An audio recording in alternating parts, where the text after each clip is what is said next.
Hi കൂട്ടുകാരെ, അസ്സലാമു അലൈക്കും. ഷാനു സമർ ഡെയിലി വ്ളോഗിലേക്ക് എൻ്റെ എല്ലാ കൂട്ടുകാർക്കും സ്വാഗതം. നിങ്ങളെല്ലാവരും സുഖമായിട്ടിരിക്കുന്നു? ഞങ്ങൾക്കിവിടെ സുഖമാണ്. നിങ്ങളെല്ലാവരും രാവിലെ ഇന്നെന്താ ഫുഡ് ഉണ്ടാക്കിയത്? എന്താണെന്ന് എല്ലാവരും ഒന്ന് കമൻറ്റ് ചെയ്യണേ.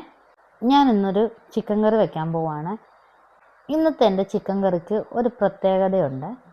ഒരുപാട് നാളുകൂടി ഇങ്ങനെ ഒരു ചിക്കൻ കറി വെച്ചാലോ എന്ന് ആലോചിച്ച് ഇന്നലെ രാത്രി കിടന്നുറങ്ങിയപ്പോഴേ എനിക്ക് തോന്നി ഇന്ന് ഇങ്ങനത്തെ ചിക്കൻ കറിയും അതിൻ്റെ കൂടെ പത്തിരിയും കഴിക്കണമെന്ന്. അതുകൊണ്ട് ഞാൻ ആ മോഡൽ ചിക്കൻ കറി വെക്കുവാണ്.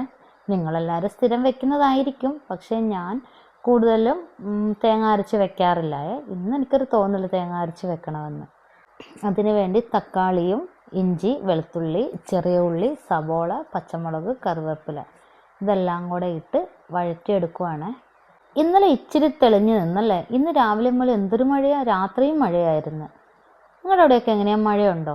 അതുമല്ല ഇന്ന് സ്കൂളും ഉണ്ട്. ചക്കിനെ ഞാൻ വിടുന്നില്ല. ചക്കിക്ക് പല്ലുവേദനയാണ്. കറി വയ്ക്കാൻ വേണ്ടി പോയപ്പോഴാണ് എൻ്റെ മുളക് പൊടി തീർന്നിരുന്നത് അറിഞ്ഞത്. പിന്നെ ഒരു പാക്കറ്റ് മുളക് പൊടി എടുത്തത് കൊട്ടിയിടുവാണ്.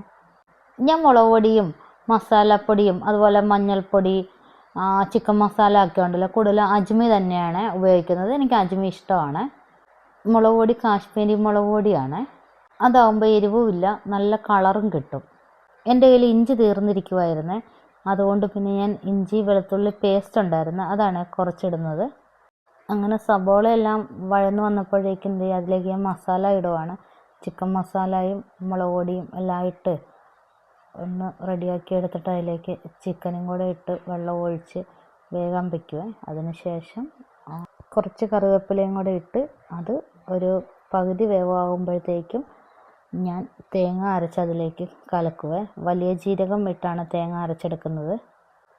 ഞാൻ തേങ്ങ അരച്ച് ചിക്കൻ കറി വയ്ക്കുന്നത് ഇങ്ങനെയാണ്. നിങ്ങൾക്ക് ഇതിനേക്കാളും അടിപൊളിയായിട്ടൊക്കെ വയ്ക്കാൻ അറിയാമെന്നറിയാം.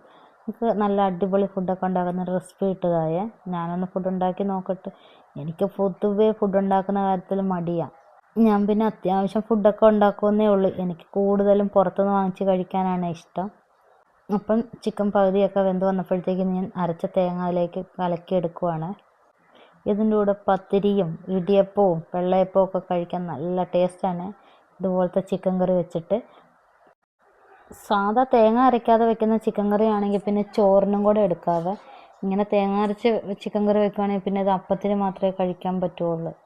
എൻ്റെ സൂപ്പർ ചിക്കൻ കറി അപ്പോഴേക്കും റെഡിയായി. ഇതിൻ്റെ ആ സ്മെല്ലുണ്ടല്ലോ, അടിപൊളിയാണ്.